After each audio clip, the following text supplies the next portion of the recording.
All right. We have a good contingent of folks here today. Welcome, everybody. I'm sure we'll still have plenty of people trickling in. We'll get things kind of rolling here. As for today, I'll talk a little bit about some logistics here shortly. As I mentioned before, you do have access to your microphones. We want this to be interactive. We want some chat to be here. This is a great session where we have some awesome guests we get to highlight. I'll cover some logistics up here front. So first off, for some logistics, we are recording this session. Joy already pointed out it started recording earlier, so we'll trim it down. We'll send you a link later if you have to leave early. So check it out, come back, listen to the highlights again, but also check out our other recordings we've done. We have a webinar series where we're doing webinars every month, usually around the second or third week of the month, and different topics from, best practices with diversity, equity, inclusion. We've talked about quiet quitting was a session a few months ago. We've talked about what to do with return to work policies. What are some best practices there, trends we're seeing? So we're constantly doing some really great webinars. We have awesome content, awesome consulting team doing some great things here. So check out our other sessions. Another great thing, which draws some of your crowd in, and we're really grateful to have some HR people here. You do get credit for this session and all the webinars that we do here at DecisionWise. So all those in attendance today, you will receive a follow-up email with a code to utilize those credits, whether for SHRM or HRCI. Let us know if you got questions on that, but it's nice to have a nice little added benefit of being in attendance today. That said, we want high engagement from everybody. So put your questions in the chat. Please use the chat feature throughout. And then we will have a Q&A portion towards the end. I've told Joy and Tim and Tina today that I've got some questions I want to run through. We'll go bring some highlights. But we want to reserve a good portion of today's call to your questions. So I've got a whole litany of things too, if nobody's raising their hands, but I hope that people are really engaged and kind of got some really good things for folks today. Do keep it orderly. If you're going to come off mute, I don't want 20 people coming off mute and talking over each other. That's just not going to be helpful, but we'll manage. All right, before I jump in and talk about our agenda, I do want to take a moment and tell everybody here about DecisionWise, some of the great things we do. So at DecisionWise, well, before I get too much further, just an introduction to myself. I'm Skylar Jong. I've been here for 2.5 years as a consultant. I come to DecisionWise with a background in HR, organizational behavior consulting, and a JD MBA. So I love diving in, working with clients. I love analyzing data and finding solutions for folks. And at DecisionWise, although I've only been here for 2.5 years, we've been in business for over 20 years. We've spent decades creating, managing employee surveys across thousands of different organizations. I love being here because I get to see lots of data. It's fascinating to me to say, hey, where's the trends? What are we seeing from organizations? And because we've got so much data, in fact, I think over 50 million survey responses over the period, and we've got tons of things we can rely on. From that, we actually create benchmarks so you can compare to other organizations. I'll actually talk about our best-in-class benchmark today. That's how we actually know that Joy, Tim, and Tina's organizations are within those best-in-class benchmarks, because we go, hey, what are our best clients doing and where do you fit? But we've got all sorts of industry benchmarks, and we've really crafted a gold standard of fully managed employee engagement surveys. That's the bread and butter we provide, is employee engagement surveys, but we do a lot more than that. And I will say we do a lot of employee listening. So yes, annual surveys. The majority of organizations do an annual survey. It's somewhat of a check the box thing. You've got to be listening to employees, but if you're really going to be maturing your engagement strategy and really leveraging your employees, you want to have a really robust employee listening program where you've got some pulse surveys, onboarding exit surveys, anniversary surveys. So when people are hitting their 5-year mark or 10-year mark, you're kind of saying, well, what's your experience been? And we can help put together. I'll also put a big plug in. We do 360 assessments. Our CEO and owner of the organization, he actually wrote his dissertations in college on 360-degree feedback. So we have a deep knowledge here, and it's something I actually love doing. As a consultant here, I get to do two main things: help executive teams understand their survey data and give some actionable recommendations. And we really are here to inform strategy and let organizations make tactical decisions based off that strategy. And then the other one I get to do is with that 360-degree feedback. I do a lot of executive coaching, helping the most pivotal leaders and potential leaders at organizations on an individual level. It's pretty awesome, and I love it. So check us out, check out our website, check out our services, and join us. Now, as for today, the purpose of this webinar is to learn from our guests, to learn some best practices from our best-in-class clients. As I mentioned, the two main things and outcomes we're going to get is I want to highlight some things that they're doing, some things we saw from their data, ask some questions around that. But ultimately, I want to create a collaboration network here. And you'll see again here, I've kind of labeled this our Thought Leader Collaboration Series. We aim to create more webinars in the future where we have some thought leaders, best-in-class clients, various different other clients we have where we can have some insights from them, and really as an HR community come together and learn some best practices. I am a firm believer that I don't have the answers. I specialize in the data analyst, and then start to say, here's some trends we're seeing, but it's the people and our clients that are doing all the work that really know what's going on, and they have some answers for you. Okay. As for agenda, I kind of talked about, we'll do some introductions. We'll talk about some survey highlights. I'll talk about the end of road where we DecisionWise end and where we kind of pass the baton on to our clients. And then we'll get to your questions. So pretty simple, pretty straightforward. And we'll go from there. So let's start. Let's let our panelists talk for a moment, and I can shut up for a bit. But I do want to first introduce Joy McFerren from Weidenhammer. She is our HR director there. Tell us a little bit about Weidenhammer, Joy, and a little bit about yourself too. Oh, you are on mute. I see. Yes. Thank you. Weidenhammer is a digital consulting firm. We're headquartered in Wyomissing, PA. We have other locations in Pennsylvania and Allentown and Bluebell. But basically, we are providing our customers with digital solutions. We have 4 different groups. We have a Hammer Marketing, and that group provides services to organizations such as PayPal. We have Hammer Tech, which provides hosting and hard solutions to our customers. We have application development, where we create the programs that people need to be successful. And then we also have our e-commerce division. And then our corporate services group supports all 4 of those. Awesome. And how long have you been with Weidenhammer? About 3.5 years. 3.5 years. And it is my first time in a consulting organization, not as a consultant, and in HR. So you can see from my bio, most of the time I'm in manufacturing, distribution, and or pharmaceuticals. So it's a lot to learn, but I enjoy it, and it's been a great ride. I had 2 questions for you.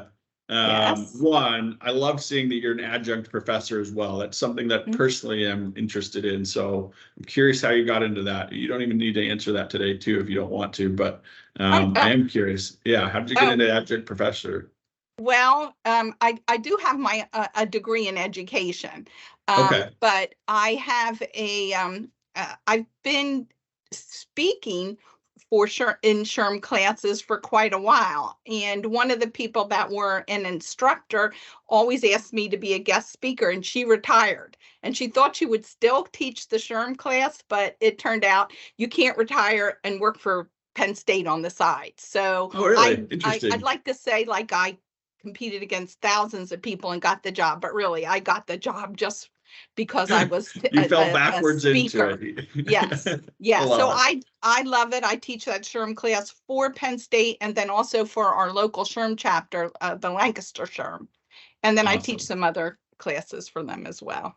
Love it. I love it. The second question, and I don't know if you saw this, but I am a soccer coach. I've been a soccer coach for my kids' ages for the last 6 years. And I found that the kids love this question. I figured it'd be a fun one. What's your favorite ice cream flavor? Oh, my favorite is a chocolate almond. And I will tell you, I coached for several years. My daughter played Division Really? I soccer. My son, Ooh. yeah. Yeah. It's so fun. So, I love it. It's a good pastime. I'm holding practices every Monday night if you want to come to the park nearby. See me in action. Telling kids to listen up. Well, very good to have you, Joy. Let's hear from Tim. Tim Ryan wears many hats, as you can see, at NCCPA, doing quite a few things. And I mean, what stood out to me was not his accolades at NCCPA, but I was fascinated that he's used to fly A4 Skyhawks. When I saw that, I looked that up and I went, what is an A4 Skyhawk? I'm not an aviator. And the thing that stood out to me about the A4 Skyhawk is it just has this little payload at the bottom here. I don't know. You're probably it looks like a little fanny pack of an arsenal, really, that you're carrying. Tim, tell us a little bit about you. Tell us a little bit about NCCPA. Okay. Again, Tim Ryan. I've been with NCCPA since 2018. NCCPA is the National Commission on Certification of Physician Assistants. We are the certifying body in the United States for physician assistants. So if you're a PA and you graduate an accredited PA program, you're going to take the exam that's created by NCCPA. It's a unique staff because we have a robust examination department made of PhD psychometricians that create these exams. And I don't claim to know exactly all the magic that goes into creating these exams, but we put a lot of effort into it. We also recertify the PAs every 2 years. So that's what we do. We have a staff of 100. We've been growing. When I started, we had 80 staff members, and now we have 100. Little bit my background. I've had a very serendipitous career, and when I see the A4 and Skylar put that photo up there, I did not. That just I did. I feel, searched for it. I was like, I want to see what an A4 Skyhawk is. Yeah. It just makes me feel old because that was the jet that John McCain flew. I'm sure you all know the story of John McCain got shot down in that aircraft. So that's how old it is, and it makes me feel old. But anyhow, yes, I kind of serendipitously got into nonprofits, spent after becoming a CPA a very short time in public accounting, and then spent the remainder of my time. I did a little bit of government accounting in Florida, and then been with a number of nonprofits as CFO for nonprofits. And so now really my background has been nonprofit accounting, and I've really enjoyed it. So I look forward to offering what I can offer today. That's awesome. I love it. I love that CPA kind of got you into the nonprofits, et cetera. Do you still fly today? Not very often. No, I've flown occasionally, but it's kind of, as my wife would say, the glory days, from the past. So glory days. Well, you didn't even have to talk about John McCain or age yourself. I look at that and I still think that's a super impressive aircraft. So, and then what's your favorite ice cream flavor? Peanut butter and chocolate. Really? Right. Nice. Mine, by the way, is Rocky Road. And Tina, you already know that's questions coming. And you shared a little bit about yourself. You're the HR manager there at NCCPA. Tim gave us a rundown of what you all do, but yeah, tell us about yourself, Tina. Okay, well, Tina Gaither, and I am the manager at NCCPA, the manager of human resources.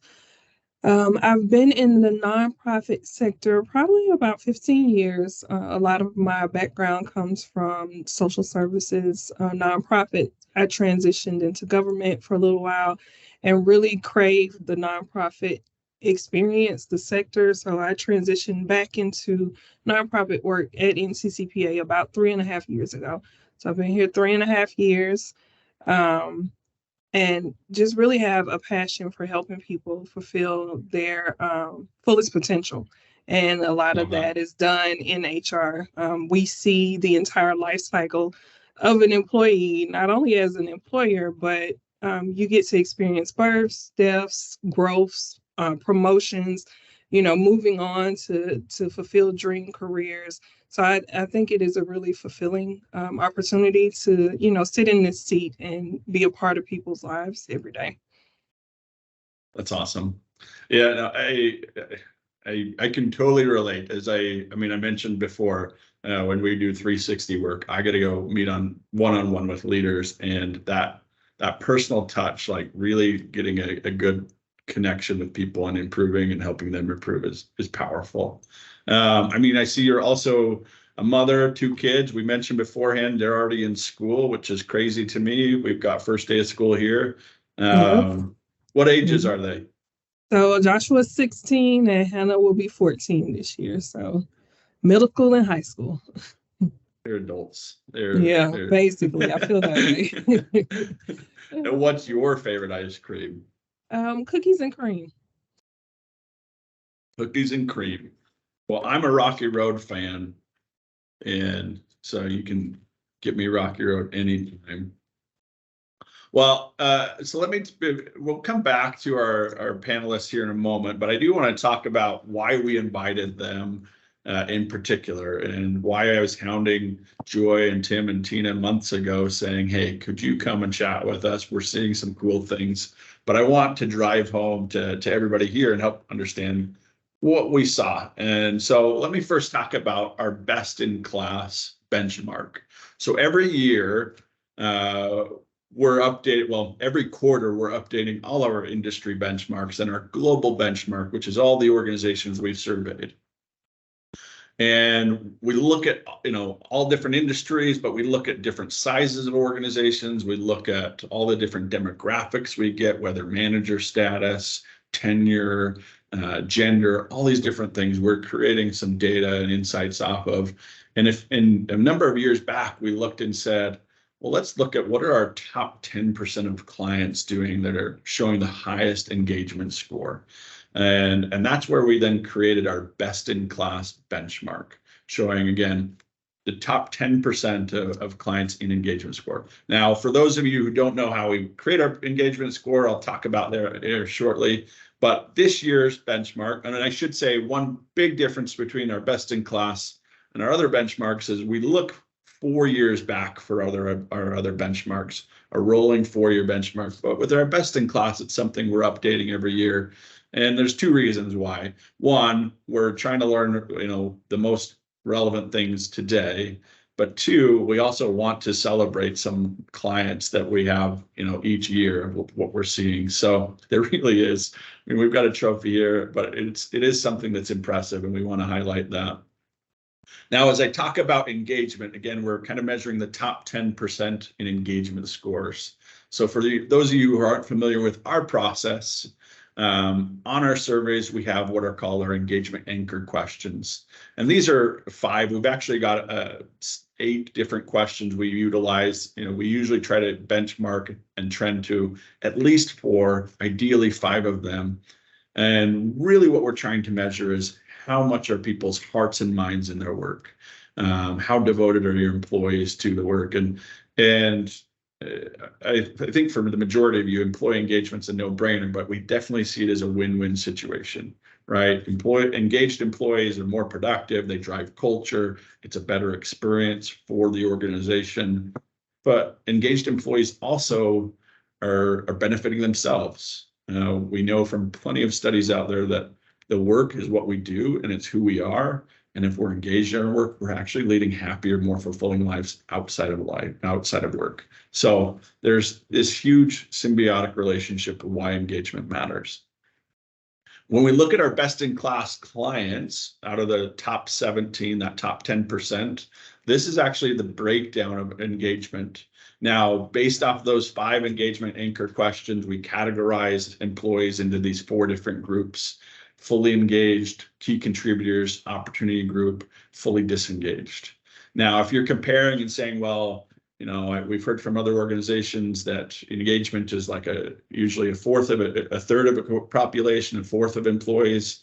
Well, that's usually when we're looking at fully engaged employees. Here at DecisionWise, we also say, well, there's key contributors who are engaged, and we want to recognize key contributors. Every organization has those people who are showing up every day, who you can rely on, that get their work done, but they're not necessarily going to go above and beyond of their own volition. That's where we kind of categorize the fully engaged and would talk about them.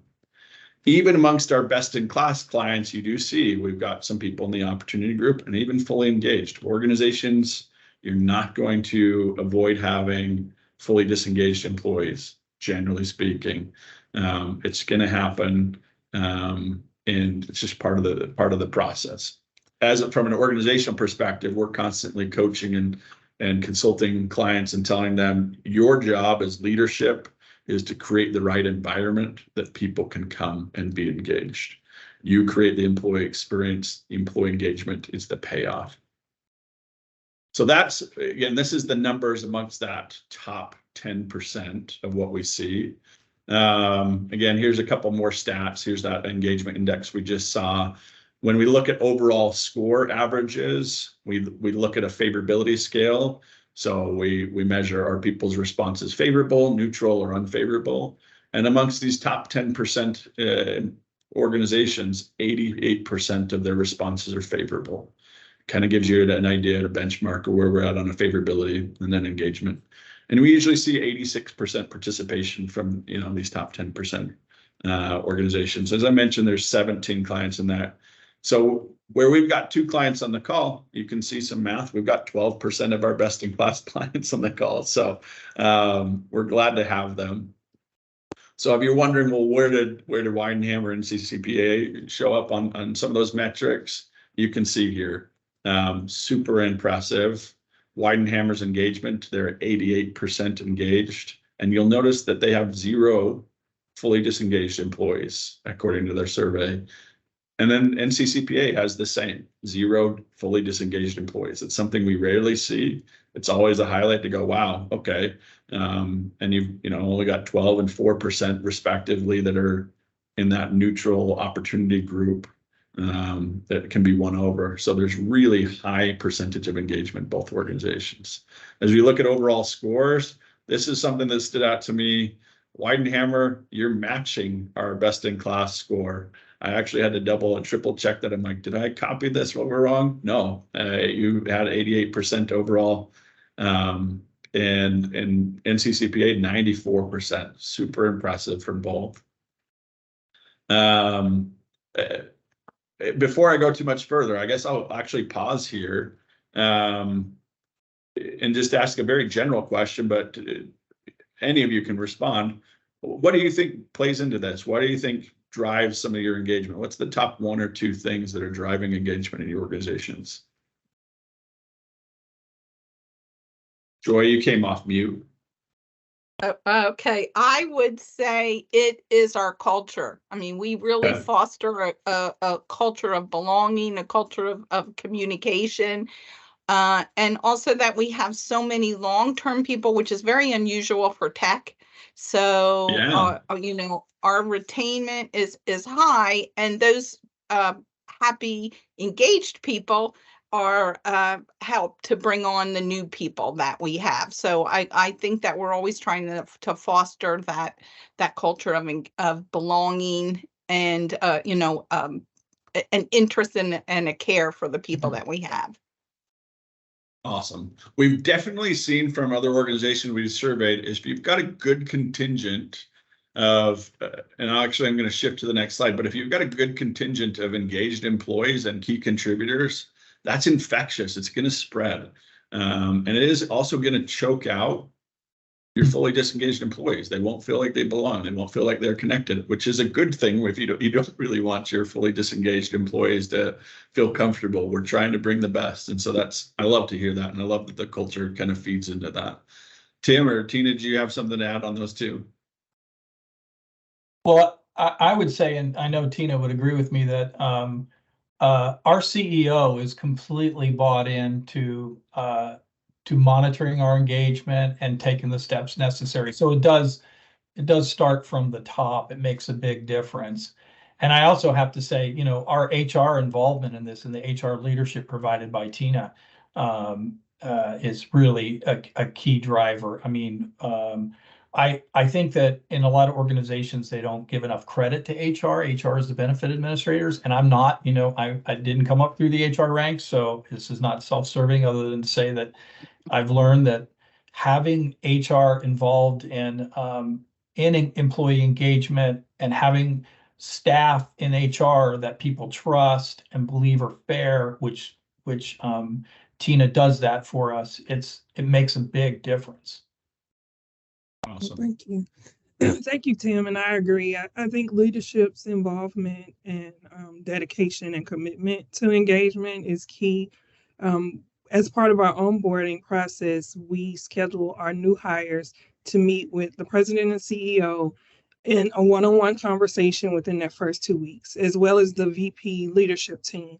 And we always get feedback like, wow, I've never experienced this. I've never had a meeting. Some people are overwhelmed, like, wait, why is the president and CEO meeting with me?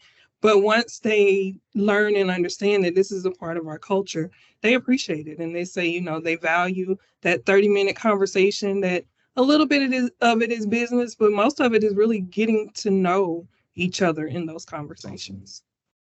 I love that. I love that as a culture aspect too. And by the way, I'll go back to Joy in the sense that, I mean, and you can correct me if I'm wrong here, but John Weidenhammer, the CEO of Weidenhammer, very involved in the process. Like, I feel like I know him just as well as I know you. You were both very involved in the engagement survey process. As I presented to your organization, there's definitely CEO buy-in there for sure at Weidenhammer too. I feel like there's a good trend that you're seeing between both organizations, right? Yes, Joy? and I have to say that John really does everything he can to help drive engagement. He's fully committed. We have regular we have monthly town halls, we have quarterly team member meetings. Everything we do, he'll have at least one slide on magic and talking about it and the importance of it. One of the things that he does to help create that a positive, welcoming culture is he sends an individually made video to each person before they're hired, welcoming them to the company. He talks about the role they're going to have, about Weidenhammer. And when I was looking to do an improvement on our website. And when we met with people, that welcoming video before they started was mentioned by many, many, many people. Really? In the survey that we did. Yes. Maybe we'll have you share that welcome video because I want to learn what's impacting people. But I completely, I mean, you can try to replicate a video, but it's going to be the feeling that's behind it. It's going to be the actions that take place there for sure. I did see in the chat, we've got Gina Dembeck. Thank you for your question. She just asked, Tina, does your CEO and VPs participate in new hire orientation? And how does that look? Yeah, so when we onboard a new hire, we work with the hiring manager to create an agenda, and the president and the CEO meets with the new hire, and then each of the VPs in each division meets with the new hire, probably for about 30 minutes within the first 2 weeks of them coming on board. And if that new hire is in the department or division underneath that VP, it's usually a longer meeting or there's a second follow-up meeting. But the meetings are really designed just to get to know each other. We provide resumes and they go over the functionality of that department or division. But really, it's just, welcoming them on board and really getting to know them. I love that. Great. Skylar, I have one other comment. It's Yeah, please. because I was thinking through this and thinking about our CEO and something that's a little bit different than what I've seen in other organizations, and that is like part of the culture, like our CEO and the leader and the rest of the leadership team, you know, we take it early interventions when there's inappropriate behavior, and even when there's like and I have an example, and Tina knows what I'm talking about. We had a person who was a high performer, right? A director level person who often raised their voice and was a little bit intimidating to some employees, had a bit of a short temper and all that. So it was one of those things where it wasn't really crossing the line necessarily, but we just don't tolerate that because it's not part of our culture. So Sure. it came to HR indirectly. There wasn't even a direct complaint. So there was an intervention, and it was very helpful. And the person, really they changed their behavior and have been, but we kind of, addressed it early on, and the message gets out. We don't tolerate it. It's not part of our culture. We don't want, anybody to feel anything other than being that we're safe and inclusive. Yeah, that's fascinating. And there's two thoughts I have from that, Tim. I love that. The first is like, and I think this is the point you're driving home, is your senior leaders are driving home the culture. This is not acceptable. This is the behavior that's acceptable. Mm-hmm. And they're the ones going, hey, we're going to cut this off before we get there. And that's kind of the second thing that stands out to me. And again, I'm going to come back to the 360 coaching I do. A lot of 360 assessments we have, the lowest scoring item regularly takes timely corrective action to fix poor performance. That's actually like if you were to ask any of our consultants here, what's the number one like lowest scoring item on a 360? That's it. And there's some various different reasons. There's actually some decent reasons as to why that is, because sometimes corrective action isn't viewed and perceived, and so it's scored lower.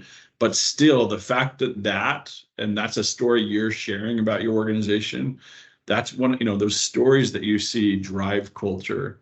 And the fact that your leaders are taking timely corrective action, or that's a hard leadership skill to gain, that's actually stands out as really powerful too. I love that. Thank you for sharing that. For those in attendance, I did move the slides, and I just wanted to again highlight the thing that I shifted here is we're comparing to where it's the best in class. And this is actually where our global benchmark is below. So you can see our global engagement index is usually around 78%. So where Weidenhammer's at 88%, NCCPA is at 96%. We're more than 10 percentage points above what our average clients are doing for both these organizations. And even from the global overall score, 77, I mean, you're 11 and more than 11. I can't even do the math here, 16 or 14%. I can't even do the math, but you're really quite a bit higher here. I wanted to come back to this because something that stood out in Weidenhammer's engagement, and something as I took over, I started working with Weidenhammer this year. You've been doing surveys with us for years, which again, we appreciate your partnership from both of you. But what stood out to me is you compare yourself to the best in class survey results. In fact, the majority of our clients they usually compare to two benchmarks, our global benchmark and then an industry benchmark, right? Whichever industry they're in, we try to map as close as possible. But one that you use instead of our global benchmark is the best in class. I would love to hear, Joy, like, how did that come about? What was like, because that was in place before I showed up on the scene. I went, oh, well, this is impressive. Where did that come about? So we wanted to be better than just the best in class. So what and this was John Weidenhammer, our owner, and he said what he wants to be is better than the top decile of tech companies. So we just don't want to be, better than the average group. We want to excel in technology. So he asked if we could have that additional benchmark, and that has been very helpful for us. I mean, we often do well, with the corporate, the regular best in class, but we compare ourselves and say, okay, well, we're kind of falling behind here. These are the things that we need to work at. And we are, of course, taking people from around the whole US. So, it's not, just the Pennsylvania area that I mentioned. We have employees from 23 states, and we're in 29 states. So, Really? we need to kind of get ourselves out there and the name out there that, hey, we're not huge, but we are a player in the business. And so we want to be able to attract the people to come to Weidenhammer and make sure we have everything in place that people feel this, is a great place to be. Let me make sure I'm understanding that right. So you have employees in 29 different states? We have employees in 22 different states, and we have customers in 29 different states. Gotcha. Okay. But that's impressive that you've got 22 different states for employees, because again, as you can kind of see here, you've got 110 employees total. Like, that is a pretty spread out population for, an organization that are 200 employees. That's impressive. And you're talking about John, you're more or less validating what I kind of already knew, because again, I sat in some debriefs with him. And something I loved, and I'll share with this group, when we shared in the executive presentation to your team, we talked about, and I'm playing this role as consultant, saying, hey, look, you have really excellent scores. You're even increasing from last year. Here are some of the biggest strengths we're seeing, some highlights. You made my job hard to say, here's some recommended opportunities. And I remember some of the sentiment was like, whoa, how are we doing? And then John started talking about, well, we're, I'm going to butcher his example, but he's like, if we're like a tanker engine on the open seas going 21 knots. I do remember him talking about going 21 knots. He's like, we can turn off the engines and we're going to continue going 21 knots for a little while, and then it's going to peter out. And he's like, I don't want to slow this down. I don't want to. And I loved seeing that leadership that he was driving towards best in class. And I think that, again, goes back to what you talked about earlier of your culture. And that's definitely like striving for excellence is in there. So. And I thought about that against the example that Tim gave, because, they say culture is not what you say, it's what you allow. Okay. Interesting. And, that was a perfect example that Tim gave of that. What do you allow? You can say, I was just going to say, you can say you want to be best in class, but if you let people treat other people disrespectfully, then you're not going to be. I'm going to steal that. I've never heard that, but I love it. It's not what you say, it's what you allow. I hope everybody else is taking notes here. You can see I'm taking some notes. I love this. This is why I love these collaboration series. Awesome. So with NCCPA, this is pretty much your summary slide. And with your organization, I did something different with you. I've done it like once or twice before, but you had such impressive results that I said, let's not present to your all hands. You talked about you were going to present to your whole organization. I suggested, I said, maybe we should, because it seems almost self-serving for the executive team to be like, look, we're doing great. And I was grateful you took me up on the offer. I was able to share this. Hopefully that presentation worked out for your team. But one thing that stood out to me that was really interesting, again, less than 100 employees. What's very common for me to see is smaller organizations, less than 500 employees. Growth opportunities is always a pain point, right? There's just a lack of growth opportunities and advancement and training. But that was something that you were double digits above both benchmarks. Do you have, I'm curious, do you have explanation? What do you think? What were your numbers on that topic? Where did those come from? I was going to I'll say, let Tina address that. Why don't you go, and then we'll have Tim go as well. What I think and what I tell people when I'm talking to candidates is that NCCPA has a great training and development program. You're right. in smaller organizations, there's only so much growth, right? We're not going to have 40 managers in, or the opportunity to, promote into 40 different manager positions. So I shared this with Tim earlier. I think one of our strengths is that we have a dedicated line item in our budget for training and development. I've worked in nonprofits. I came from the social services side, and what training and development has always looked like in my organizations was, whatever was free or whatever money we had left over at the end of the year, right? If we had some extra money in the budget, then that's where staffing, training, and development came from, because it was really about the participants that we served. That's where the bulk of the funding went. So there wasn't an emphasis on growth and development. It was really a struggle. But NCCPA has a dedicated line item.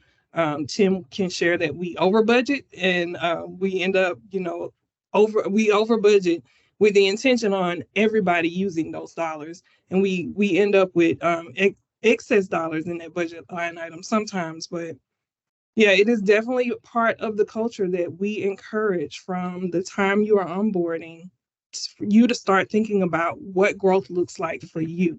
Because it may not be you want to promote into another position. You may want to pick up new skill sets, or you may want to attend a conference that you haven't attended before, or get a certification.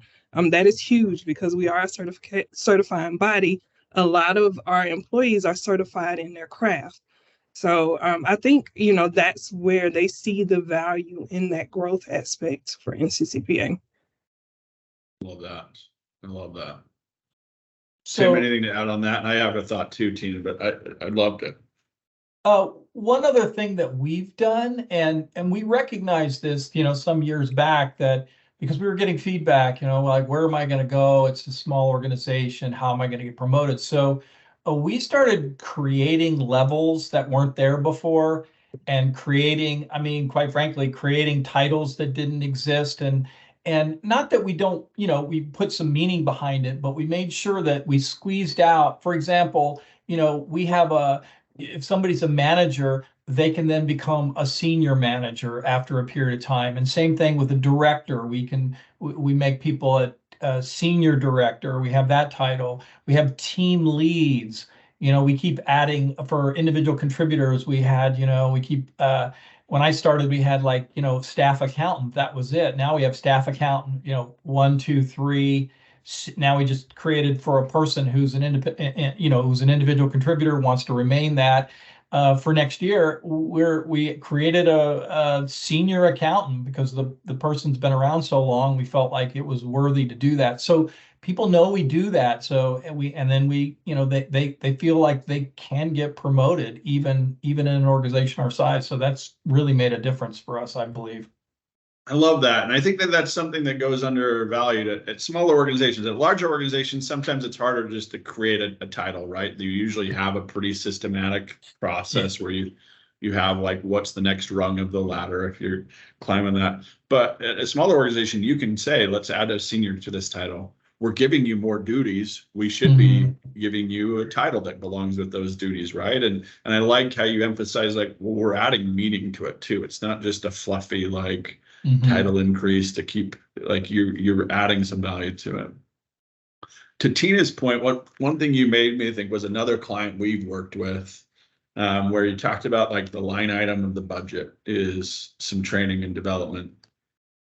We worked with it is actually an auto dealer, and they had a college fund thing that people could pay to go to trade school. They could get funding to go to trade school, and they similarly had very high growth and professional development scores on their survey. And what we found was there's a high correlation with their intent to stay. People were intending to stick around with the organization long term. And similar to what you mentioned too, Tina, this is what actually cued me in, is they complained, and they asked some specific questions on the survey because they're like, do people even know about this? Nobody uses this fund. What was interesting is everybody knew about the fund, but yeah, only a third of the people even planned on using it. But it was that it's still like a cultural thing of we're invested in our people, and people felt that even if they weren't going to use those funds and even if they were going to sit by the side, but they were constantly, it was important that they included the questions on the survey. Like, do you know about this? We want you to know about it. We want you to leverage it. And that drove through their, throughout their survey too. And again, I think that sounds similar to what's going on there. Well, I want to make sure we're saving some time for our attendees. I just have a couple slides that I'm really going to pass through. The ultimate thing I want included these slides to say is, you know, this is one of the slides we share with organizations as far as next steps, where we talk about, here's the data we've provided. We've done a survey with you. We're providing you with the insights. You need to communicate the results to your team and then do some action planning. I really look at this often, and I share this in our agenda slides all the time. We're the survey experts, and that's why we're bringing Joy and Tim and Tina today. Is they're the ones that are experts on the business context, the cultural intuition. We're just here to inform as far as, you know, insights we see from the data. Are there trends? Are we seeing certain populations that are struggling more than others? And what can we make sure to help with? I do want to actually take some time. We'll open it up to questions. Again, you can put those in the chat. You can raise your hand, and if I'll give a pause for a moment. And if we get nothing, I actually have a couple I still want to ask of you, but I want to give first right of refusal to our attendees.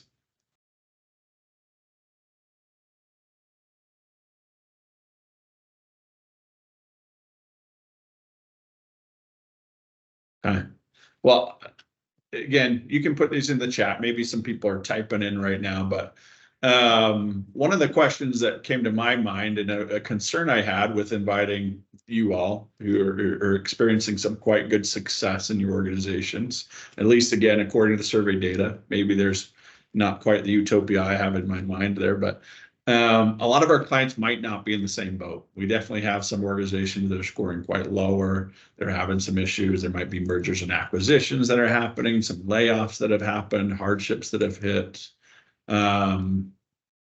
So there's sometimes things outside of like your control within the organization. The first part of it is, has your organizations faced things like that? How have they weathered it? And then what advice would you give to other organizations that might not be where you're at? I can talk to that a little bit. Sure. I mean, one of the reasons and ways that Weidenhammer's grown is through acquisitions. But we've also had divestitures, which are not always easy to go through. So I agree. And in 2021, we sold our education division, and it was a very big deal because you know, most of our team members knew other team members within that organization. So, you know, we had a company-wide meeting. We explained what was going on. But I think what was really important, in addition to the communication, is some of the things that we did to help make that transition successful. We left the employees on our health insurance for a month, so they would be able to transition the company that bought them. We had them keep everybody, but their insurance started the first of the month. And so we kept our people on for a month. We paid out all vacation, which we don't do for everybody. We do it if the state requires it. The bulk of the people were in Colorado, and it does require you to pay it out, but we paid it out, including the people that were in Pennsylvania or other states. So we paid it out for everybody in that organization. So, you know, the one thing to keep in mind is when you go through those bad times, you know, if you treat people well, that gets out, as well as when you don't treat people as well. So, you know, we tried to do that very humanely and keep the communications up. And then we continued to support them in HR as long as they need it. And even this week, somebody called me and said, Joy, I've left them, and can you give me my 360 results so I can take it to my new place? I was like, oh, okay. So, you know, sure. I can find it and give it to them. Yeah. That's so great. That's so great. I'm seeing we actually are getting some questions in the chat. I love it. Let's actually jump to one. The first one, Sally asked, how often do you recommend surveying your employees? I have a very biased response. I always will recommend show my biases. Of course, we're an employee listening, so we'll say you should be doing annual surveys. And I shared that slide before where you can then also do pulse surveys on various different things and life cycle, etc. So we would recommend a pretty robust listening campaign. Depends on your size of organization, but I want to hear from our guests. Tim, Tina, Joy, what would you say? Like, how often are you listening to employee feedback, etc.? I will say we, in addition to DecisionWise, we also have done other internal surveys, just, using the basic tools of SurveyMonkey, which, Sure. And there was some concern for a while about survey fatigue because it seemed like, and we were surveying our employees a lot, and I forgot about the other ones. Is our employees were surveyed for best places to work. We just recently got the AJC, the Atlanta Journal-Constitutional, the newspaper.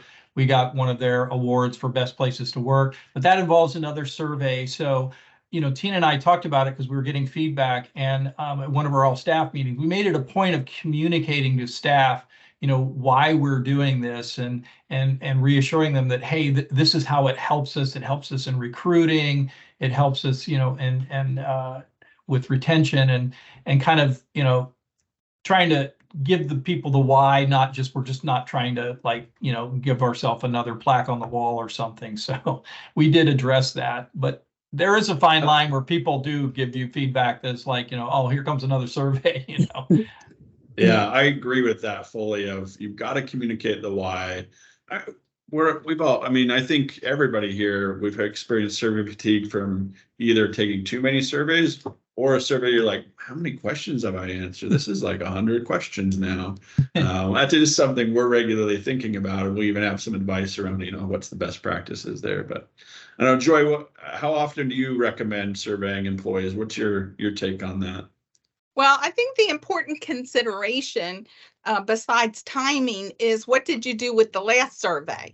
So if you did a survey and you didn't respond to it, or you don't have everything completed that you wanted to do, I would put it off a little bit, because then people say, why bother? Why should I take it?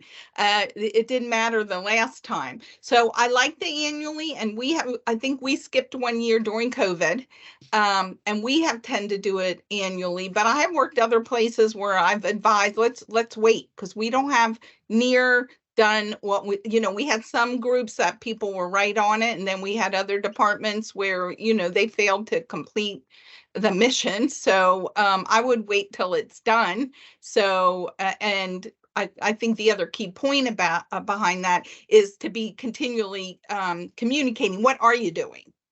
Right. So people know you are really doing, you care about the results, and you really are doing something to increase it. We have a hand, it looks like. Yeah, I was going to say, Debbie, you can come off mute, Debbie. We'd love to hear your question. And we've got some more in the chat. We'll hopefully get to some more. Okay. Thank you for taking this. Can you hear me? Yes, we can. Excellent.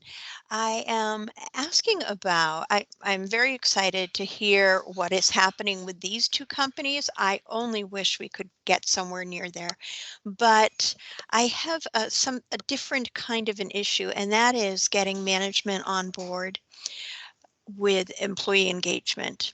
I work for a family company. They love their employees, but the employees don't know that. And it's really hard to get them to get on board with surveys or opportunities for the employees to be together, to do projects together. Status quo has worked for 80 years, and it's hard to get them to think in a new way. I'm just wondering if you have any insights. I would love to address that because I was one of those people that didn't really understand engagement, and I was just fortunate.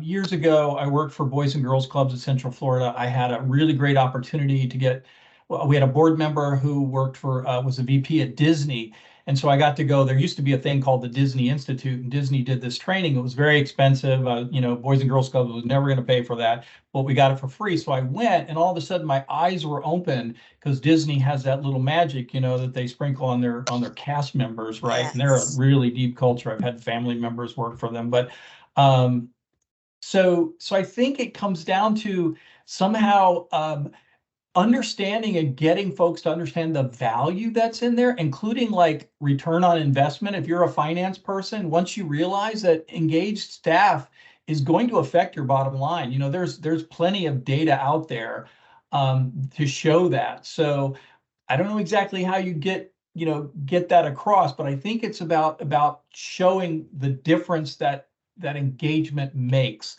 And it's not just like, oh, it's a feel-good thing. It's something that will impact operations, it'll impact your bottom line. And it also is just, and it's good for the people, right? It's just good for everybody. So somehow conveying that is really what you have to do. Awesome. Okay, that's great. Then I'll keep doing, I'm plugging along that course. So I'll just continue, and hopefully you'll get it. Yeah, thank you. Good luck, Debbie. Good luck in that.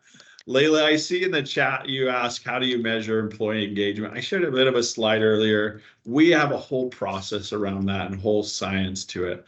I don't want to spend today's session talking too much about that. You can get me talking, but feel free to reach out to us at DecisionWise. We can talk to you about how we measure it, what we do, how we do some correlate analysis to see what drives engagement, not just how you're engaged. But yeah, we can answer that separately, but I love that question. I do want to get to Heidi's question. What actions are taken to establish strong organizational values, as they seem to have a strong positive effect on engagement? What's the sentiment? Joy, Tim, Tina? Not in that order.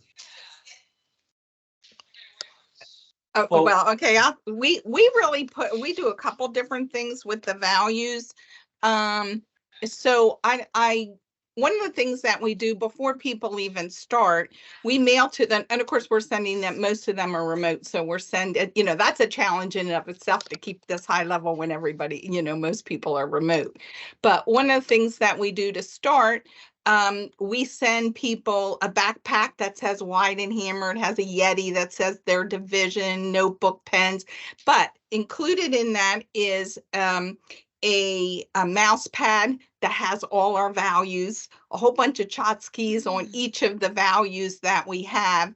And so a lot of these things are right in your face. And of course, when we do when we're talking to people in hiring and in orientation, we're telling people, okay, these are their values. This is what we expect and how we expect you to behave. But then they're also half of our evaluation. So when we do our annual evaluations, we're looking at your goals. Did you meet the goals? And then we have a whole section on how did you meet them? And we literally rate everybody on the values. We list them.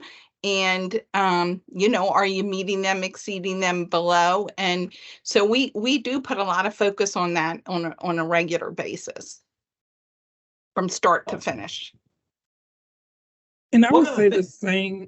Oh, go ahead, Tim. No, go ahead, Tina. You please. I was going to say, I would say the same. We incorporate our values from the very start. From the moment you engage with the recruiter all the way into your onboarding throughout the life cycle of your employment. So it's really, again, it goes back to fostering the culture from the top down. HR is lucky to be supported by leadership that really gets it. I know I have HR professionals out there that struggle with moving the needle on some of the leadership, the buy-in part, but we are lucky that we have buy-in from leadership, and we have another perk of being in a small organization. We have the flexibility to kind of incorporate new things as we go. COVID changed the dynamic for NCCPA like it did a lot of people. So we pivoted from being 100% on site to being remote, to being a hybrid work environment. And we have learned to incorporate little touch points along the way that, you tie back to our values, and making sure that, we are getting that point across to everyone who we come in contact with. I love that. And one of the things that we do, just a practical thing that we do, is we have a quarterly all staff meetings and kind of like a town hall thing, but we incorporate, we call it valuing our values. And throughout the quarter, people can submit to HR, and select somebody and say, hey, I want to recognize somebody. And then during our all staff meeting, we'll read the citation, if you will, and we give the person like a $25 gift card and recognize them in public, and also recognize the person that initiated the valuing our values. So it works both ways, and it's well received. Awesome. Well, thank you again to our panelists today, to Joy, Tim, Tina. I really appreciate you sharing your time. They did not need to do this. We're not giving them any benefits. They really are just volunteering their time to share some best practices and highlight some of the great things going on there. I mean, I took some notes. I definitely saw senior leadership, CEO buy-in, some really good trends that I think, that's tracks with what I've seen as well from organizations. And then, leadership involvement, but the culture is driven too from that aspect, and those things really play out. Hopefully everybody else has found this really rewarding. Like I said, we're hoping to turn this into some more of a series and do some of this regularly. So those of you in attendance today, feel free to reach out if you'd be interested in sharing some of your best practices or things that you're seeing some as well. Lastly, I just want to thank DecisionWise for letting us be able to share this with the HR community and doing some of our advertising. When I say DecisionWise, we've got Caitlin, we've got Eric on the line from our marketing team who really helped in making sure to market this. So let us know what questions you have about DecisionWise. Feel free to connect with us on LinkedIn. And I'm sure you could also look up Tim, Tina, and Joy and shout out their praises too. So thanks everybody for joining. We'll cut it off here. Have a good one. Bye, everybody. Bye, everyone. Thank you.